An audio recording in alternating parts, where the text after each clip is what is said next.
Trois invités avec nous chaque soir pour décrypter les mouvements de la planète marché. Enguerrand Artaz est avec nous, stratégiste et gérant à la financière de l'Échiquier. Bonsoir Enguerrand. Bonsoir. Pierre Bismuth nous accompagne, directeur général et responsable des gestions de Myria Asset Management. Bonsoir Pierre. Bonsoir Grégoire. Et Valérie Gastaldi est à nos côtés également, stratégiste de Day by Day. Bonsoir Valérie. Bonsoir Grégoire. Merci à vous trois d'être là. Ravi de vous retrouver pour ces 100 jours de Donald Trump. Ça vous fait déjà sourire Valérie. Est-ce qu'on a passé un pic de quelque chose? Les 100 jours sont marqués notamment par cette séquence de Liberation Day jusqu'au 9 avril, la séquence du 2 au 9 avril. Je remarque que le S&P 500 n'a pas refait de plus bas, je crois, depuis le 8 avril dernier. Est-ce qu'au moins en termes de sentiments, est-ce que les émotions se sont un peu calmées depuis cette séquence-là des tarifs autour du jour de libération de l'Amérique? Et est-ce qu'on peut imaginer avoir dépassé un pic en termes de sentiment du pire, si je puis dire? Ça dépend de l'horizon de temps qu'on a. Je pense que pour quelques mois, on a vu le pire. Bon, je ne m'attendais pas à ce que ça baisse si vite la dernière fois. Je pensais qu'on avait un petit peu plus de temps. Entre le 2 et le 9 avril, quoi. Cette séquence-là. Je suis venue le 28. Ah, je ne sais plus quand vous êtes venue, Valérie. Mars. Je viens toujours les derniers jours du mois. Ah d'accord, oui. C'est pas compliqué. Ouais. Oui, c'est ça. Donc, moins d'une semaine avant le 2 avril. Ouais. Et je pensais pas que ça serait aussi rapide.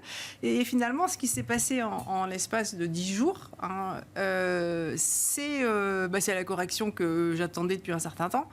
Et on a fait à peu près tous les niveaux pertinents sur toutes les bourses européennes et américaines.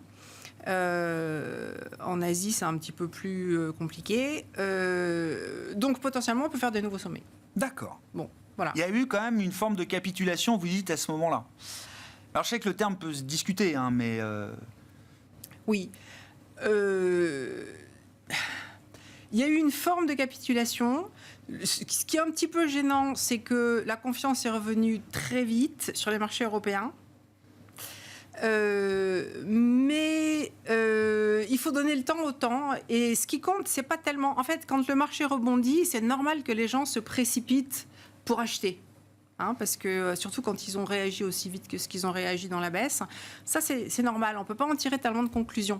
Là où on tire les conclusions les plus importantes, c'est quand le marché se repose et que ça se décante, c'est là qu'il faut voir la façon dont le sentiment évolue et la façon dont les positionnements se font, etc. Les couvertures qui se défont ou au contraire qui sont ajoutées. Parce que quand le marché rebondit, les gens achètent tous des calls comme des fous et c'est normal. Ça ne permet pas de porter de conclusion. Ce qui compte, c'est que les niveaux qui ont été testés sont des niveaux qui ne rompent pas les tendances de... Long terme. Moi, j'appelle ça moyen terme, mais ça dépend de chacun à son horizon de temps. Pour moi, moyen terme, c'est quelque chose qui peut se développer sur 3 à 9 ou 12 mois. Bon, voilà. Et ces niveaux-là, on les a respectés. D'accord. Donc, quand on respecte ces niveaux-là, la première idée qu'il faut avoir en tête, c'est on va faire des nouveaux sommets. Après, il faut savoir être souple, bien entendu. Et peut-être qu'on rebondira seulement que des 2/3 ou quelque chose de ce goût-là. Et puis, ça va peut-être dépendre des indices. D'abord, il y a déjà des valeurs qui font des nouveaux sommets, alors qu'il y en a d'autres qui continuent à baisser. Elles sont moins nombreuses, mais enfin, il y en a quand même... voilà, on a un petit peu de tout. Donc, on va voir... dans la consolidation qu'on aura, les marchés qui s'en sortent. Mais une baisse de volatilité, une baisse des émotions, si je puis dire, c'est quelque chose qu'on peut avoir quand même à court terme, là? Bon, les gens ont une compréhension de la volatilité qui parfois est fausse, parce que quand on est dans des consolidations où on a des changements de direction réguliers, les gens disent souvent « Oh là là, il y a de la volatilité ». C'est volatile. Mais c'est pas volatile en fait. Ouais. Au sens de l'écart à la moyenne, ça n'est pas volatile, surtout que c'est le cours de clôture qu'on prend en considération. Bon, donc tout ça, oui, c'est peut-être ce que l'on va avoir à un moment, mais... sur quelques jours, parce que là, potentiellement, on peut peut-être encore monter. Enfin, Oui, c'est ce que vous dites. Le rebond est peut-être pas... il est peut-être pas terminé, non? Ouais. Mais non, mais voilà, Je sais pas. En fait, c'est très compliqué parce que si j'écoute les nouvelles, oh là là. Ah bah oui, mais bon. Mais sincèrement, mais quand je regarde tous mes indicateurs qui sont basés que sur les prix, c'est pas des indicateurs techniques, mais les cycles, j'attendais un point bas de cycle, j'ai eu le point bas de cycle. Voilà, je l'ai eu et donc maintenant j'ai une reprise. Alors cette reprise, je sais qu'elle me donne plusieurs mois sur le Dow Jones et donc normalement, on a vu le pire, quoi. Voilà, je peux difficilement. Sinon, je me renie. Ben non, mais c'est très honnête de votre part et c'est très clair. Je trouve que vous répondez à la question, Valérie, il n'y a pas de problème. Pierre, sur ces 100 jours de Trump et ce que l'on en retient en tant qu'investisseur pour la suite, notamment. Est-ce qu'on va vivre chaque 100 jours au même rythme ou est-ce qu'à un moment, quand même, je sais pas, les objectifs peuvent évoluer? Je trouve que, par exemple, on parle beaucoup moins de l'idée des baisses d'impôts, de la dérégulation. Scott Bessent en reparle aujourd'hui en disant « Attention, ça va arriver. 3e, 4e trimestre, la dérégulation va entrer en jeu. Les tarifs sont des ressources long terme qu'on veut pérenniser pour, justement, mettre en place des baisses. » Il rappelle un peu une dimension du programme de Donald Trump à un moment un peu clé. Bon, nous, on a toujours pensé chez Myria Asset Management que les marchés financiers, c'était finalement des vrais défenseurs de la démocratie. Pour ça a été testé. Très honnêtement, moi, je trouve que les marchés financiers, moi, je tire un salut. Mon chapeau. Mr. Market. Absolument. Moi, je trouve que les marchés financiers sont vraiment très forts pour remettre le n'importe quoi. L'église au milieu du village. Vous étiez venu nous dire que c'était grand n'importe quoi. Le n'importe quoi, ça suffit. Et je trouve que vraiment, moi j'avais dit, en fait, on va tester moins 20 sur le Nasdaq. On a testé moins 20 sur le Nasdaq. Et puis tout le monde est revenu à la raison. Et c'est très bien comme ça. Ce qui est super dans cette crise, c'est que c'est une crise qui n'a rien de fondamental. C'est une crise qui est créée de toutes pièces. Auto-infligée. Voilà, exactement, par un programme qu'on sait complètement ridicule. Donc il y a toutes les caricatures qu'on voit même sur LinkedIn avec Trump et un ventilateur. On regardera. Mais on voit très bien ce que font les tarifs. On a l'image. Et moi, je trouve que les marchés financiers ont vraiment joué leur rôle avec des marchés obligataires également qui ont été véritablement intraitables sur la période. Et peut-être le seul truc qu'il a réussi, c'est faire baisser le dollar. Voilà. On a ce qui était un objectif affiché. Voilà. Sur un petit objectif. De faire baisser le dollar, mais bon, c'est quand même un peu l'épaisseur du trait. On est à 1,14. Le pétrole aussi a baissé un peu. Ah le pétrole, c'est bien. Oui. On est tous ravis, puisque c'est un indicateur de la croissance. Donc alors on dit, le pétrole a baissé, mais ça c'est plutôt pas bien, en réalité, pas en termes de perception de croissance. Mais le n'importe quoi, je pense qu'il est pour l'instant derrière nous, et pour un bon moment. Là, vous dites les marchés ont fait rentrer Trump un peu dans sa boîte, quoi. En partie. Il restera l'animal qu'il est, il n'y a pas de doute là-dessus. Mais vous dites sur les orientations de politique publique et économique, le marché lui a mis quand même des lignes rouges assez sérieuses. Voilà, moi je pense qu'on a évacué le risque politique. Et le risque systémique, c'est un peu réduit, quoi. Oui, mais en fait, c'est un peu... c'était assez drôle. Moi, je regrette de ne pas avoir réussi à attraper le point bas. Mais on savait qu'on allait s'en tirer par le haut. C'est vraiment... On n'est pas du tout dans le Covid, on n'est pas du tout dans une crise financière comme 2008. Enfin, on a tous... en tout cas, moi, je les ai vécues, ces crises-là. Là, vraiment, on comprenait rien à ce qui se passait. En tout cas, 2008, on comprenait vraiment pas grand-chose. C'est l'incertitude générée par un homme et son cerveau. Enfin, le Covid, je dis pas que c'était simple, le Covid, mais à partir du moment où on a vu... la réponse de politique monétaire et de politique budgétaire, je ne vais pas dire que c'était simple, mais je veux dire, il n'y avait plus beaucoup de questions à se poser, quoi. Mais du point de vue des marchés, en tout cas. Sauf que le problème qu'il y a, c'est qu'on a une politique qui est incompréhensible. Erratique. D'ailleurs, elle est tellement incompréhensible que, en fait, il n'a pas la Banque centrale avec lui. Il ne peut pas l'avoir, puisque on sait tous que des droits de douane, ça fait monter l'inflation. Donc tout ce qui réduit la croissance et qui réduit les échanges, ça ne peut faire que monter l'inflation. Donc il ne peut pas avoir la Banque centrale avec lui. Donc les tests politiques et économiques complètement fumeux, je pense que les marchés, c'est même plus un risque. En fait, on s'en fiche. Et on a réduit l'incertitude quand même. Là. Ce qui est super, c'est qu'on voit que la réponse de l'Europe a pour le coup était à la hauteur. Mais attention, Oui. on en parlera après, Oui. si j'ai bien compris votre sommaire. On est toujours des nains géopolitiques, mais en tout cas, d'un point de vue économique, et grâce à l'Allemagne et aux élections, franchement, c'est très impressionnant de voir enfin l'Europe reprendre le lead. Moi, je trouve que les marchés européens ont été mais vraiment très sains, et encore une fois, vraiment... On est bien resté sur nos fondamentaux. On sait qu'on a des défis, mais en tout cas, on n'a pas cassé le jouet. Alors qu'aux États-Unis, franchement, je pense que les dégâts sur la confiance des investisseurs peuvent être délétères. Bon, ils ont du bol, c'est le plus grand marché.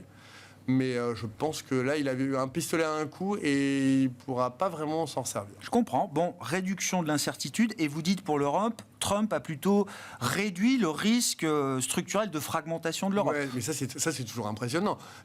Quand ça va très mal... C'est un vrai débat, c'est une vraie question. Hein. Oui, mais tout d'un coup, en fait, on voit que finalement, on sait mettre nos différences et puis avoir un front commun. Donc c'est plutôt pas mal. Je trouve qu'on aurait pu redouter des francs-tireurs et finalement... Pas tant que ça. Pas tant que ça. Pour l'instant, ça se passe bien. Enguerrand, votre bilan des 100 premiers jours de Trump. On va pas, restera humble sur un bilan total de la seconde mandature de Trump à ce stade. On va attendre. Les 1360 prochains jours. Ça va être un peu long si ça reste là. Non, ce qui est certain, là, je rejoins tout à fait l'avis de Pierre. Je pense qu'on a vu le pire sur la partie n'importe quoi, escalade des tensions, surenchère. Je pense que cette partie-là, on a vu le pire. Parce que tout le monde sait que ce n'est pas soutenable, ce n'est même pas crédible. À un moment donné, on ne va pas mettre les droits réciproques à 1000%. Enfin, ça n'a absolument aucun sens et personne ne croit à ça. Donc je pense que ça, clairement, on a vu le pire. Maintenant, ce qu'il va falloir voir, c'est les conséquences à un peu plus long terme de tout ça. Parce que malgré tout, il y a des impacts concrets. Un, sur la confiance des entreprises. Parce qu'à la limite, la confiance des marchés... C'est facile. Oui. Nous, comme disait avant, on a touché des points bas techniques, on rachète un peu, puis si ça a bien remonté, on revend, c'est facile. Pour une entreprise qui doit peut-être repositionner ses chaînes d'approvisionnement, ses chaînes de production, revoir ses accords avec ses fournisseurs, c'est un petit peu moins évident. Donc il y a quand même pas mal d'incertitudes dans lesquelles les entreprises sont. Et malgré tout, aujourd'hui... les tarifs sont en place. La plupart des tarifs qui ont été annoncés sont encore en place. Il y a des petites exceptions annoncées, tout n'est pas encore entré en vigueur, mais il y a un certain nombre de choses qui sont déjà en place. Et chaque jour qu'on passe dans cette situation-là, potentiellement, ça impacte quand même les entreprises et à terme les consommateurs, parce que c'est ça la finalité, c'est que tout ça va faire monter les prix pour le consommateur, et au-delà de la question de l'inflation par rapport à la Banque centrale, c'est qu'à la fin, le consommateur va devoir payer plus. Or, en 2021-2022, il pouvait, parce qu'il y avait toutes les aides aux ménages de l'administration Biden, il y avait les excès d'épargne du Covid, ça allait. Là, aujourd'hui, le consommateur américain, mis à part le décile le plus riche de la population, le reste, il est un peu plus seul face à lui-même, quoi. C'est un peu plus compliqué. Donc ça va quand même impacter la consommation. Et donc, encore une fois, chaque jour qui passe avec ces tarifs en place peut avoir des conséquences macro qu'on ne voit pas encore aujourd'hui. Aujourd'hui, on voit ce qu'on appelle les soft data, les données d'enquête qui, là, sont commencé à bien se dégrader. Les enquêtes de PMI, les enquêtes de sentiment des consommateurs, tout ça, c'est bien dégradé. Mais les hard data, pour l'instant, il n'y a pas trop de sujets. Alors, il faut dire aussi que pour l'instant, on n'a eu des hard data que sur le mois de mars. On va commencer à avoir celle d'avril avec le rapport emploi cette semaine, puis un peu plus. Mais c'est tôt pour l'instant. Les impacts, si impact il y a, c'est ça qu'il va falloir voir. On les verra plutôt dans 2-3 mois. Ouais, c'est ça. Pour moi, c'est ça maintenant où, là, peut-être, qu'on n'a pas vu le pire sur cette partie-là. Sur la partie surenchère, très clairement, on n'ira pas plus loin, c'est pas crédible. Par contre, c'est le choc, je pense, qu'a provoqué Trump, c'est pas quelque chose qui est annulable complètement du jour au lendemain, même s'il revient en arrière sur un certain nombre de choses. Je pense que le choc de confiance, les impacts que ça a eu sur le fonctionnement de certaines entreprises, vous voyez que même Walmart commence à dire, les gens commencent à se retrouver face à des rayons vides dans certains magasins Walmart, etc. Il commence à avoir des impacts concrets. Donc, c'est pas quel est le taux, la vitesse de rotation des stocks de Walmart. En moyenne, pour l'économie américaine, pour les entreprises qui forment l'économie américaine, c'est une rotation tous les 3 mois à peu près des inventaires et des stocks. Mais évidemment, il y a des segments et des sous-segments où ça va beaucoup plus vite, sachant qu'il faut 4, 5, 6 semaines le temps que les cargos traversent et passent de Shanghai à Los Angeles. Donc tout ça est planifié avec un peu d'anticipation généralement. Et en parlant des cargos, justement, le volume de cargos réservé au départ des ports chinois pour les États-Unis, on est en baisse de 40% par rapport à l'année dernière. Donc ça dit quand même quelque chose des volumes d'échanges. Et est-ce qu'il a déjà produit dans ces 100 jours généré des changements structurels déjà dans le comportement des entreprises, dans leur manière d'opérer à travers le monde? Ou est-ce que c'est trop tôt pour le dire encore? Ça, je pense que c'est un petit peu tôt pour le dire. J'aime bien le parler avec le Covid, même s'il a certaines limites, mais c'est vrai que dans le Covid, on a extrapolé beaucoup de choses de la période Covid, en se disant le monde a changé, changement de paradigme, et ça. Bon, on voit que le commerce physique n'a pas non plus totalement disparu, etc., que les questions se posent sur le télétravail. Donc, est-ce qu'on a déjà franchi des lignes structurelles, ou est-ce que tout est encore un peu en jeu de ce point de vue-là? Moi, je pense que c'est un peu tôt pour que vraiment on ait structurellement changé le comportement des entreprises. Tout simplement parce que ça ne se fait pas du jour au lendemain, que c'est quand même faire un pari énorme que de dire on va changer complètement. Parce qu'on est dans un monde globalement de flux tendus depuis plusieurs décennies, c'est comme ça que le monde fonctionne. De là à repasser le Covid avait déjà quand même instillé l'idée de la résilience, du besoin de contrôler ces chaînes de valeur. C'est pas right on time, c'est au cas où. Maintenant, c'est ça. Donc, peut-être que c'est le monde vers lequel on se dirige dans les prochaines décennies. C'est pas impossible du tout si on a de plus en plus de comportements de cette sorte-là qui se mettent en place. Est-ce que vraiment on y est rentré aujourd'hui ? Honnêtement, je pense que c'est un petit peu tôt. Évidemment, si les accords commerciaux finalement ne débouchent sur rien, parce que pour l'instant ça parle, mais il n'y a pas grand-chose de concret, et qu'on reste comme ça pendant des mois, et qu'on commence à avoir de la représailles à droite à gauche, ce qui ne me semble pas être forcément le scénario central, mais imaginons que ça intervienne. Là, oui, sans doute qu'à un moment donné, ça changera aussi la manière de fonctionner les entreprises. Pour l'instant, c'est pas le cas. Ouais, et puis on verra, c'est un point un peu juridique, mais on verra la caractéristique juridique des accords commerciaux. Est-ce que ce sont des Memorandum of Understanding qui sont engageants pour l'administration Trump le temps qu'elle existe, ou est-ce que ce sont de vrais accords commerciaux passés devant le Congrès et donc engageant sur le long terme les États-Unis vis-à-vis de leurs partenaires, au-delà d'une administration qui n'est qu'une administration passagère de toute façon. C'est un point qui sera important. En sachant que de vrais accords commerciaux, entre guillemets, le temps moyen de 2 ans, 3 ans discussion, c'est 18 mois.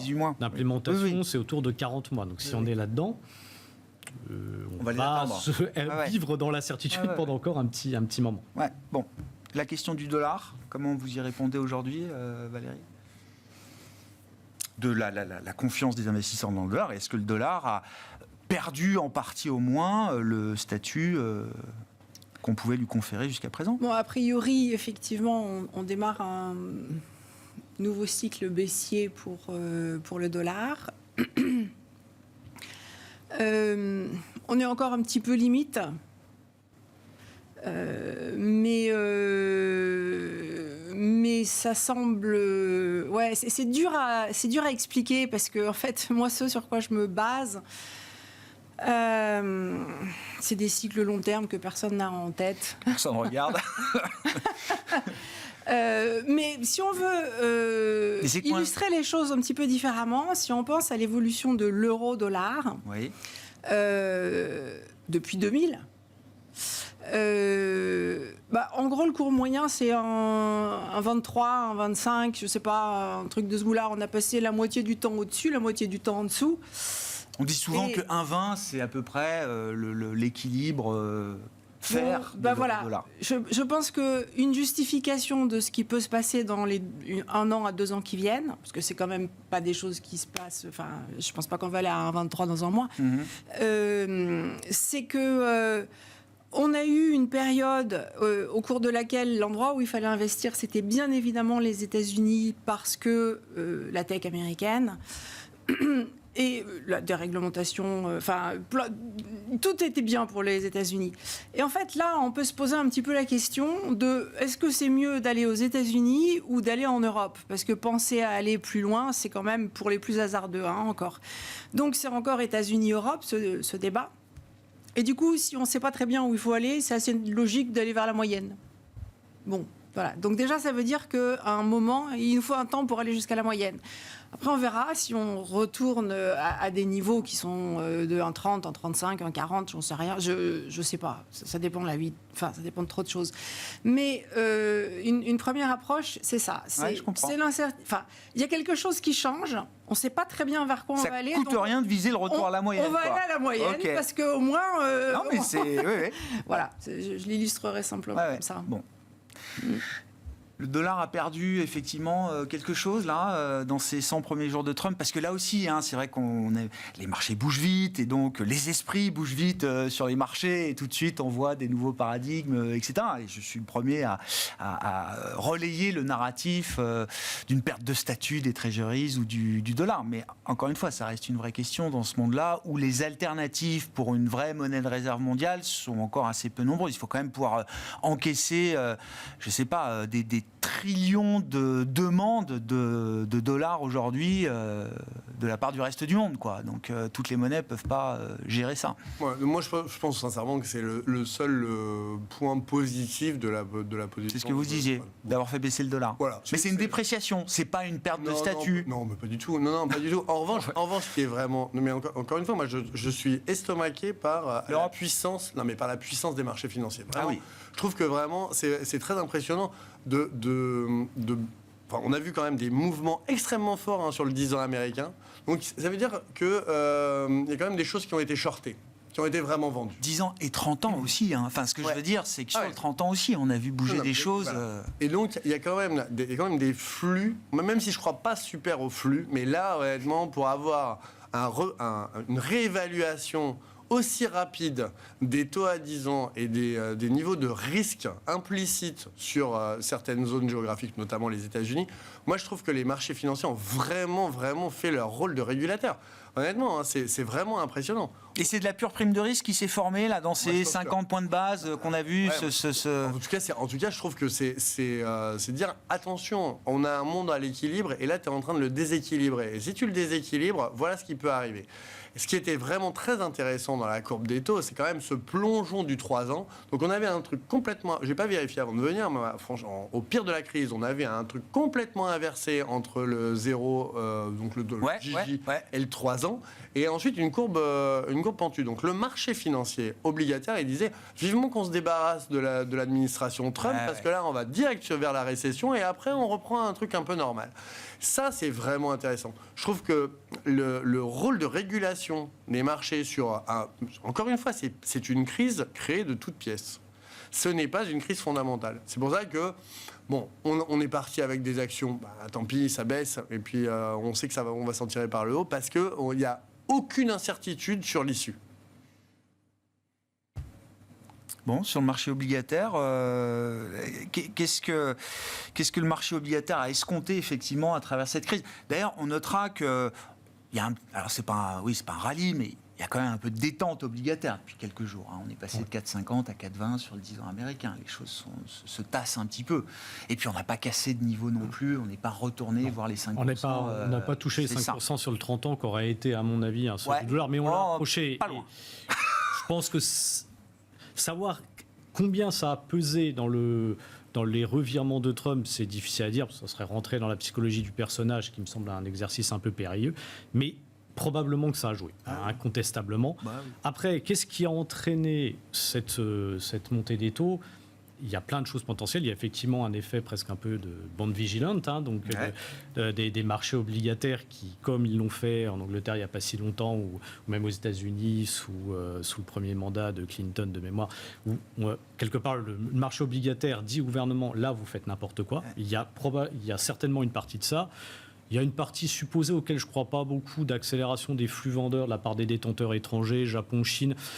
J'y crois assez peu parce qu'en fait, ils font ça depuis 10 ans. Ils n'ont pas arrêté. Oui, c'est ça. C'est un mouvement de long terme qui est déjà enclenché. Je suis pas sûr que ça ait joué beaucoup. Et après, il y a eu sans doute quand même en partie le débouclage de toutes les stratégies d'arbitrage de base des hedge funds qui arbitrent donc l'obligation cash versus le futur, où en fait ça fait des très gros montants et quand on déboucle, ça fait des flux vendeurs assez importants. Donc, mais je pense qu'il y a quand même une grosse partie qui a été de dire vous faites n'importe quoi parce que d'un côté, vous promettez encore plus de déficit fiscal qui n'est absolument pas budgété, et vous fragilisez l'économie américaine par les tarifs douaniers. Donc, quelque part, ça met un risque sur l'économie américaine.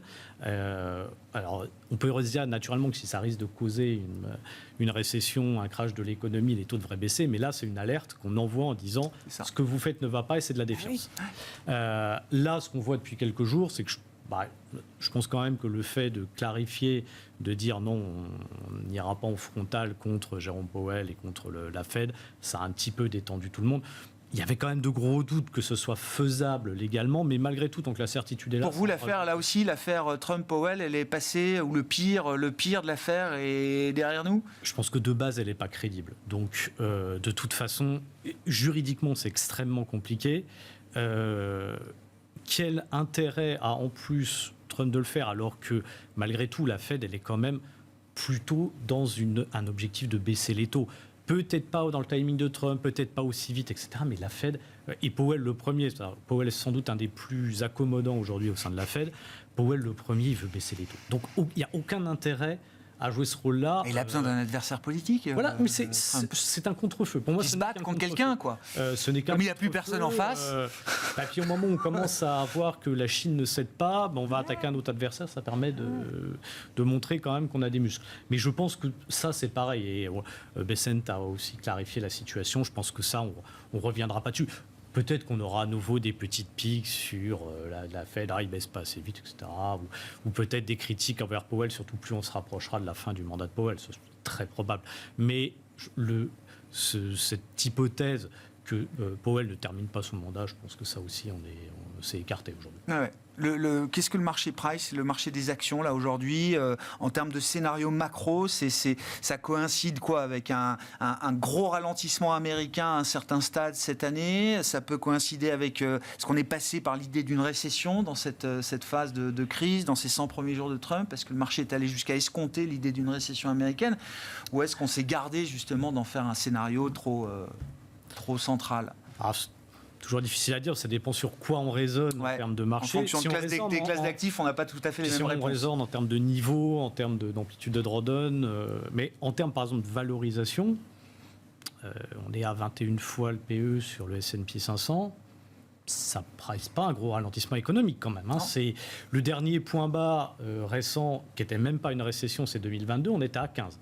On est à 21, avec en plus des attentes de bénéfices qui n'ont pas vraiment été révisées à la baisse. Donc, pour l'instant, ça presse un scénario relativement bénin.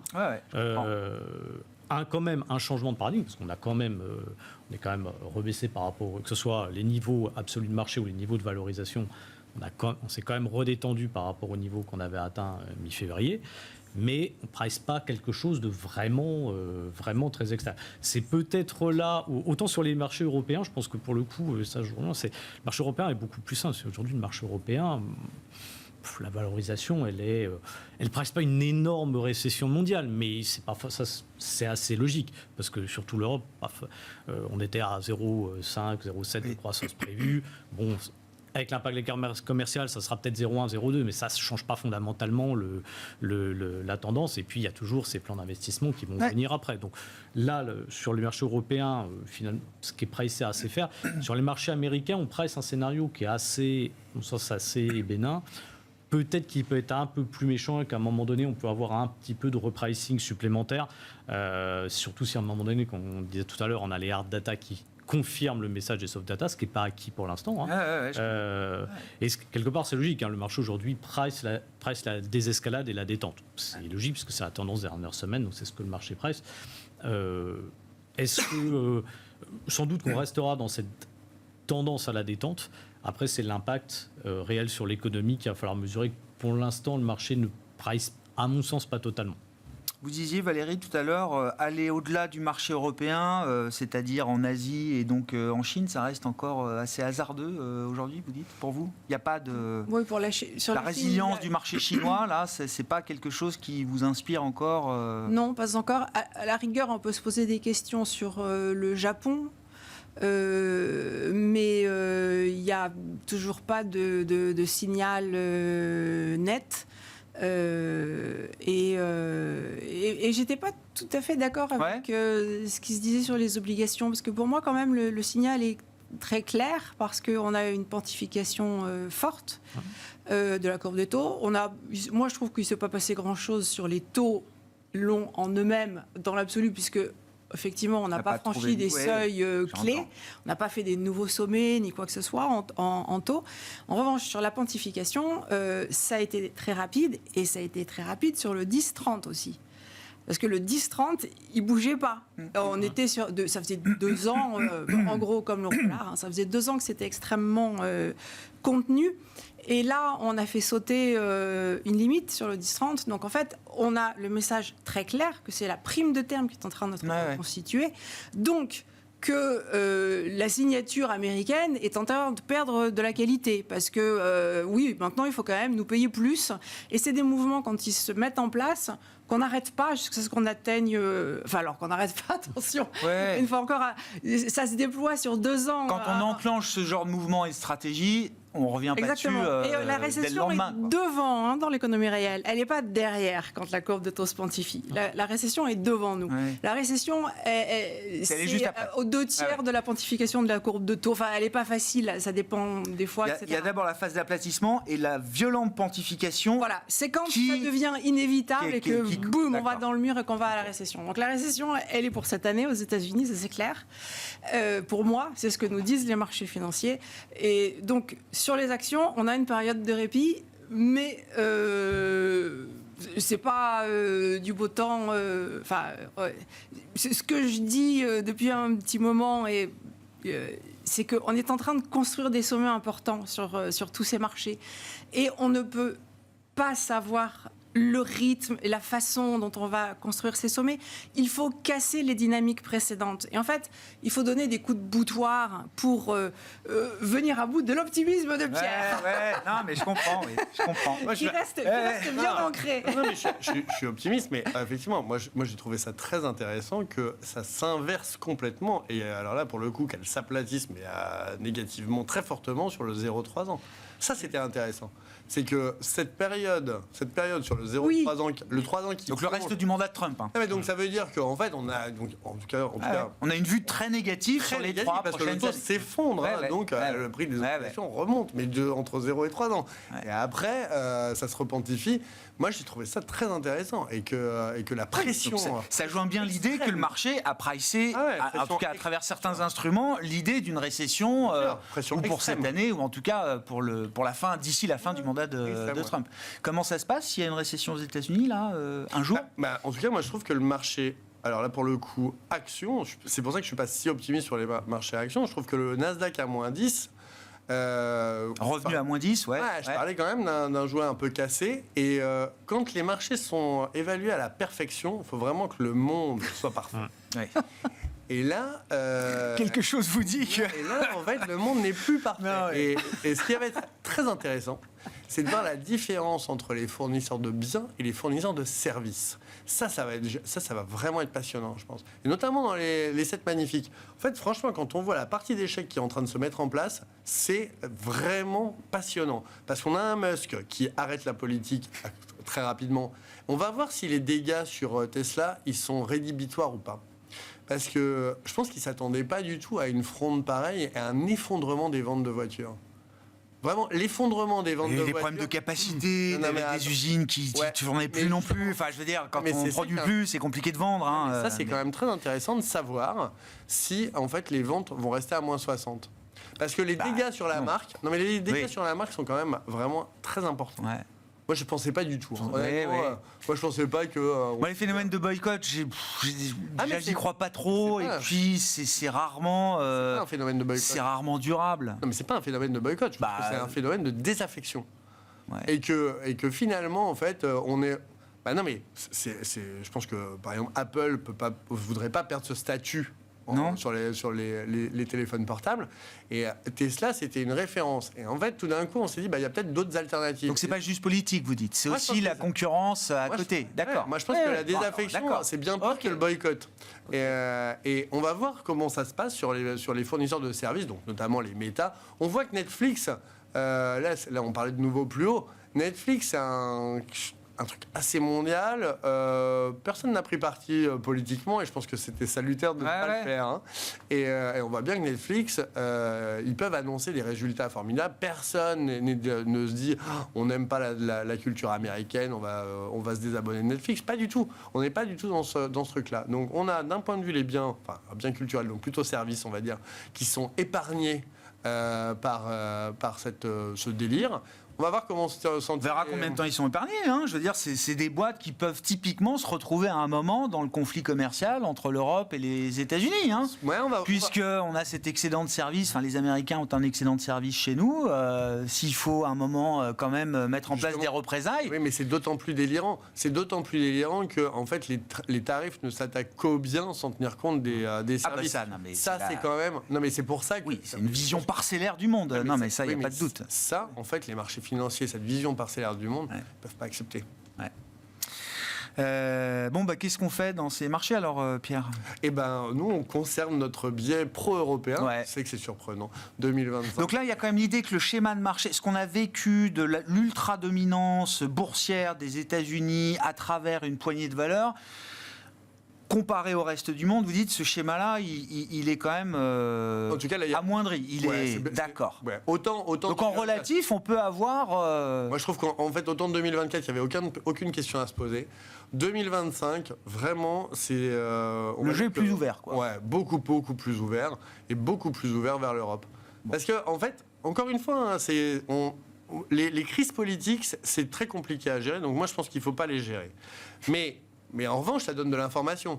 Quand on a une crise politique d'un côté et finalement une ambiance où tout le monde se serre les coudes de l'autre côté, franchement, c'est quand même beaucoup plus clair d'aller investir en Europe. D'autant plus qu'on sort des taux négatifs. On voit de certains secteurs des secteurs value qui deviennent croissance comme les banques. C'est quand même assez rare. Donc, franchement, on a quand même... Et le fait que l'euro est monté, parce qu'un des arguments était de dire, si jamais il y a des tarifs sur l'Europe, et il y en a aujourd'hui un plancher à 10%, le change permettra de s'ajuster, et avec un peu de baisse de l'euro, on s'en sortira, etc. Là, on a eu le mouvement inverse sur l'euro-dollar. Mais c'est un euro-dollar, ouais. Donc, on va dire que les échanges, ils sont principalement...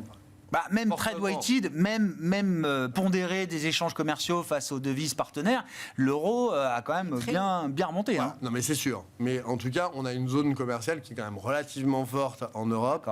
Donc, ça protège quand même pas mal. Et surtout, ça donne de l'air à la Banque centrale. Hein, parce que voilà. C'est un argument en moins pour ne pas baisser les taux, quoi. On parlait du pétrole, franchement, on voit que ça se détend. Deux arguments en moins pour ne pas baisser. Elle peut appliquer sa politique tranquille. Ouais. Bon, sur la logique d'investissement, là, qu'est-ce qui vous paraît intéressant aujourd'hui, Enguerrand ? On a un petit peu la même vision. Hein. On a quand même un biais européen beaucoup plus fort aujourd'hui, pour plusieurs raisons. Alors, d'abord, il y a toujours un excès de valorisation aux États-Unis qu'il n'y a pas en Europe. On n'est pas à bargain, mais il n'y a pas vraiment de sujet de valorisation en Europe. On a un impact sur les perspectives de croissance. Je le disais tout à l'heure, ça sera peut-être revu un peu à la baisse sur 2025, mais l'écart n'est pas énorme. Et on a toujours cette perspective de réaccélération à horizon 2026-2027. Là où aux États-Unis, on est plutôt en fermeture d'output gap. Hein, donc on était au-dessus de la croissance potentielle pendant plusieurs années. Là, on va revenir probablement à la croissance potentielle, voire un peu en dessous. Donc là, le gap va être beaucoup plus important. Et puis, au niveau des banques centrales, on a une Fed qui, même si, on le disait tout à l'heure, elle est quand même dans l'optique de baisser les taux. Elle ne va pas pouvoir agir de manière très forte, et en tout cas pas de manière préemptive par rapport à un ralentissement. Elle le subira, le ralentissement ou la récession, s'il y en a. Elle sera en réaction. Elle sera en réaction, il n'y a pas de problème, mais elle le subira. Là où la BCE, elle, est en train d'agir, on en a parlé il y a quelques mois, elle disait qu'il faut qu'elle aille en dessous du taux neutre. Elle vous a écouté, elle vous a entendu. Mais c'était pas être grand clair que le dire, c'était parfaitement logique qu'elle aille là. Elle a besoin d'arguments. Il fallait qu'elle ait les arguments, il fallait convaincre quelques réticents, comme le gouverneur de la Banque d'Autriche, qui est le Hawkish des Hawkish par excellence. Il fallait convaincre quelques personnes, mais maintenant elle va y aller. Donc on a finalement une croissance qui ne va pas être trop affectée, des perspectives positives, une valo raisonnable et une banque centrale accommodante.